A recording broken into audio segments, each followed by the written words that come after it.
Boxing King Media in association with Boxro. Zach Chelli, one of my favourite prospects. You know, I've been following your career for a good few years now. First of all, I want to ask you, why has it took so long for you to get to this sort of stage? In your own words. Well, I'm not too sure, a last plan, everything's for a reason, right? COVID happened, I was meant to fight for the British Commonwealth title. 6 months of my life got wasted because I was waiting for that title around and Lennox Clark kept getting injured. But now, hopefully we're back on track and we're ready to fight with Boxer. Obviously, you had that big opportunity with Jack Cullen, I think it was. Very unfortunate in that fight. A lot of people thought you won the fight. It was the first time you suffered defeat. How have you found getting over that? Well, it was a draw. Yeah. But the thing was, everyone knew I won, so I was happy. I took that as a win because after that, I got the opportunity to fight for Boxer in a boxing tournament. I won that, and now we're fighting Ukraine after that, and now I got a big opportunity. So it put me in my good place, I believe. A massive bollock drop there. I knew you drew the fight, but I forgot. But cool, man. So either way, like I said, a lot of people thought you won that fight, and obviously it was your first big chance on a massive platform. I know you fought Umar Sadiq a while ago, but even in your career, when you look at it now, you've had what 10, 11 fights.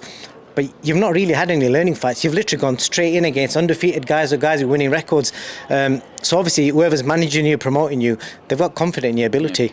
Well, my manager changed a few times. That's why I'm a different manager now. Kevin Murray is looking after me well. He's got me this fight on Boxer Show. And he's got me an undefeated opponent to fight today. On Saturday. So I'm happy with that. He's very good, and I'm very happy to be with him. When I looked at you early on, you reminded me a bit of Chris Eubank Jr., that same ferocious style. You come in, every shot you throw is like a powerful shot. So, but obviously, sometimes that can work against you, especially when you're going to the later rounds. Have you had time to work on that and maybe, be a bit more clever with how you use your power? Yeah, I've been a year out the ring. I've been working on many things, more movement, more technical stuff. The reason I go in there and just try and knock them out, because if I believe they're not that good, I'll just go for it. But if you see me with Umar Sadiq or Jack Cullen, I took my time with that double jab, move back. The better opponent, the better I'll box. So what can your fans expect to see? I know you've got Jack Kilgannon, another last-minute opponent, but he's undefeated, like you said. Do you know much about him?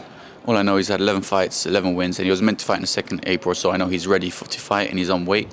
Central Area champion he was a few years back. So yeah, he's good, and I'm happy to have a proper domestic battle with him. I want to ask you, how quickly do you think these guys are going to progress here at Boxer? But your career's been progressing from like your 4th to 5th fight, when you were fighting Umar Sadiq. So, what are the plans with these guys? I believe after this fight, God willing, inshallah, there will be a title fight, maybe Jermaine Brown for the English or maybe something better. So, because look, Jack Cullen, I beat him. He went on to fight for the IBF European and he beat that Turkish guy. Then after that, he went for the European and he was doing good. He was winning until he got that body shot. So I believe I'm that level. And training, was he still training with your dad? He's still training with my dad, and things are progressing well. So yeah, I'm looking forward to it. Training in gym now, of course. No more home training, so training in the gym, so a lot better. I remember seeing you at backstage at your call.